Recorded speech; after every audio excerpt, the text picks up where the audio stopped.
They are calling the blackout of TCIJournal.com by cyber host Pro Limited an injustice and a suppression of their constitutional rights of freedom of speech.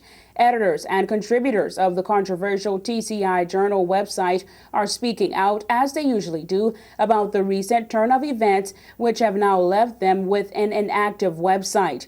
On April 1st, another letter was posted on the website from editors of TCI Journal stating that they received their first correspondence from Harbottle and Lewis, the UK-based law firm that represents Lord Michael Ashcroft. The letter claims that the law firm requested names and addresses of the editors of TCI Journal.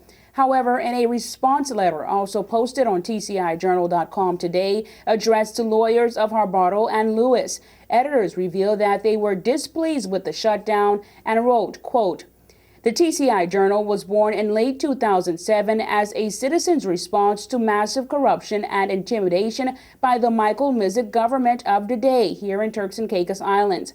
Intimidation that involved attempts to silence anyone that spoke up and did not go along with their victimization quietly. The effort of the TCI Journal to bring attention to what was and to an extent still continues to be happening in Turks and Caicos," end quote. In reference to who owns TCIJournal.com, the editors continued, quote, "Those who have spoken up against the corruption of these last few years have lost their jobs, their lands, and have struggled to feed their families. The contributors of the TCI Journal have received multiple death threats and multiple attempts at intimidation. Due to the nature of its birth, TCI Journal has no owner. It is a citizen's effort that has members come and go," end quote. The letter continued by stating that citizens turned to the internet to bring light to corruption and, quote, "Would Lord Ashcroft have preferred that we remain silent and had not offended the developers that have attempted to work with government ministers and rob us of our heritage and of our livelihoods," end quote.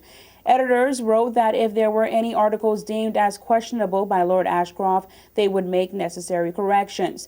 The letter ended with a plea from the editors to Lord Ashcroft asking for constructive dialogue through email due to a fear of intimidation and threats.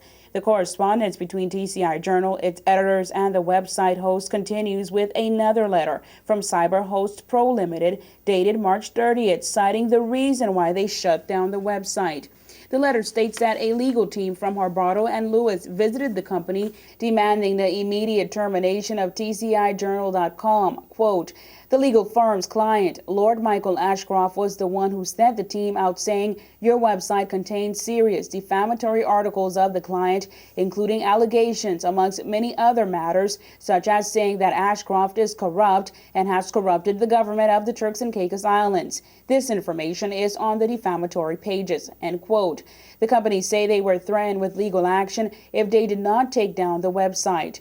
Quote, "Harbottle and Lewis, the legal firm, threatened to take action against cyber host Pro Limited if we are to reactivate your website. For this matter, TCIJournal.com cannot be reopened on our hosting," end quote. The statement contradicts reports by Alan Kilkenny, spokesman for Lord Michael Ashcroft, that told News 4 in a previous conversation that they only requested changes be made. CyberHost is a registered company in Manchester. News 4 has attempted to contact the firm. However, up to press time, we were unsuccessful. For WIV4 News, I'm Angie Toussaint.